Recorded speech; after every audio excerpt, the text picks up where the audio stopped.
Hey guys, welcome back. Today I'm going to be showing you how to make this painting with only these cheap materials. I promise it's going to be really easy. Let's get right into it. Hey there, if you're watching this sped up version and hearing this voiceover, you're probably watching this video on YouTube. And this actually is a video that you will be able to purchase on my website if you'd like to follow along the exact instructions in real-time painting. That is quite a long video, and I didn't want to post that whole thing to YouTube, so this is a shorter, more concise version for YouTube purposes, but if you would like to follow along to the entire process and hear all of my decisions behind my paint choices and my techniques, you are more than welcome to check out my website. There will be a link in the description, and you can purchase this video. I'm thinking it's going to be like $25, $30, and you will get the full length instructional video you can follow along with at home to create this painting for yourself. Now let's get into the rest of the video. So let's go ahead and paint in this background. Let's pick up some of this blue.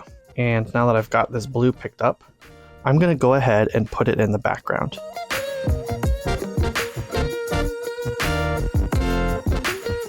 So now I want to wet this edge to keep it live so that I can work with it. We'll come in with a little more blue to keep this edge wet. And now I'm going to take some yellow, and I know this is going to try to make a green on me. So what I'm going to do is add some red and some orange to my yellow as well.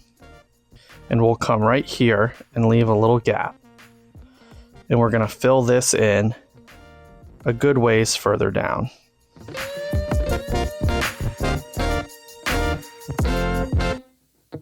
I'm going to wet this section and then try to apply some color here just to blend these together a little better.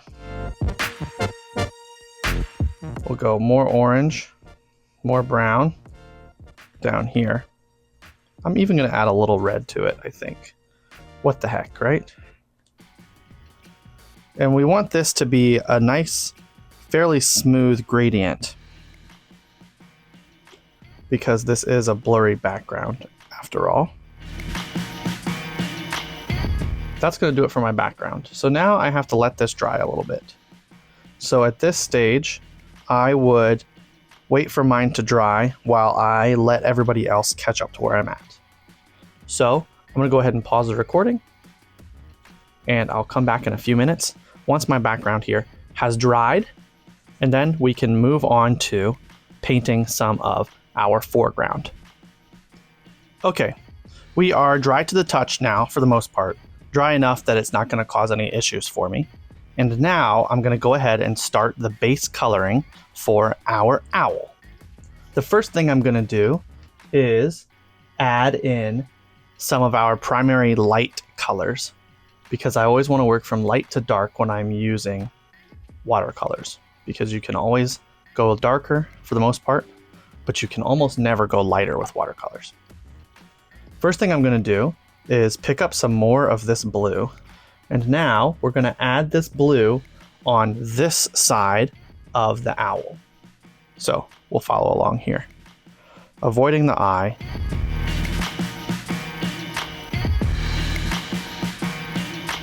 Now we're also going to get some yellow, and we're going to put some yellow on the other side.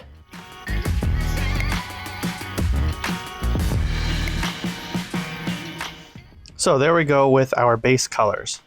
I'm going to once again let this dry a bit, and then we'll come back and do some of our local colors, which is the actual color of the bird. For example, browns and whatnot. So we'll give this a few minutes to dry up, and then we'll be right back.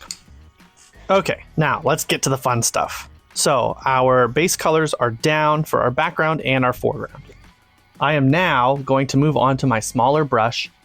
You could do a lot of this with the bigger brush too, but I figure most of you will be more comfortable using a smaller brush for these steps, so I also will use the smaller brush so you can see what's going on. We're going to fill our big spot with a little bit of water. You see there's not a lot in there.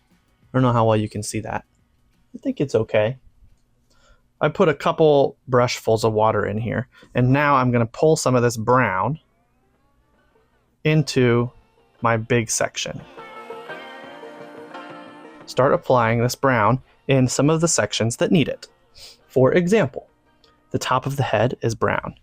So I'm going to go and follow the direction that the feathers go in.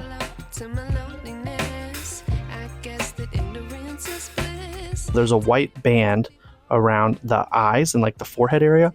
I want to avoid that for now.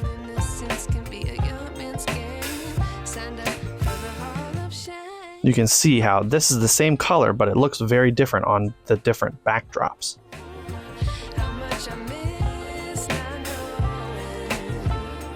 So this is where there's not a rhyme or reason specifically to the exact spots, but it's kind of a nice rough pattern that we can follow. And that pattern is we've got a lot of horizontal bands. So I'm going to be using vertical strokes to give me some of these horizontal bands into the chest.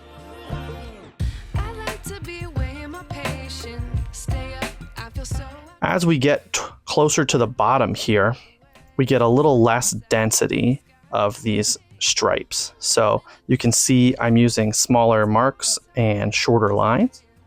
And by the time we get to the legs, we've basically completely stopped with these lines.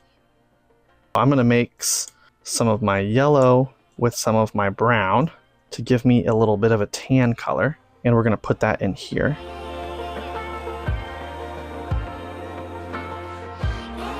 So I'm basically going to cover everything on the outsides of these wings, because I can come back in with my white marker and do some of those little spotty highlights later.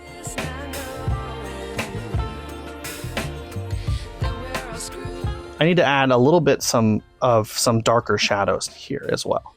So I'm going to open my blue back up and add some purple to it. And these palettes do not have a very nice black. The black in these palettes is very green. So in order to get a dark color for me to use as a shadow, I'm actually going to mix blue, purple, and brown. And that's going to give me a nice dark shadow color without using my black at all, because it's really not a nice color. And I can put this color in some of these deeper shadow areas.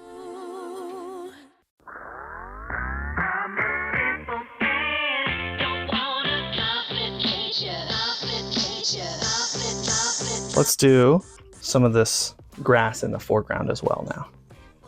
So I've got my brown color. I'm going to mix a little bit of green into it as well.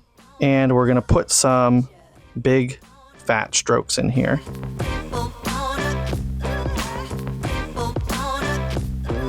So we're going to give this a minute to dry, and then we'll do some of these pen marks. So I will be right back. Okay, everything has dried, and now it's time to do some work with our pens.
So my microphone actually died at this point, and I don't have any other audio for the rest of this video, but this is the end, so it's not a big deal.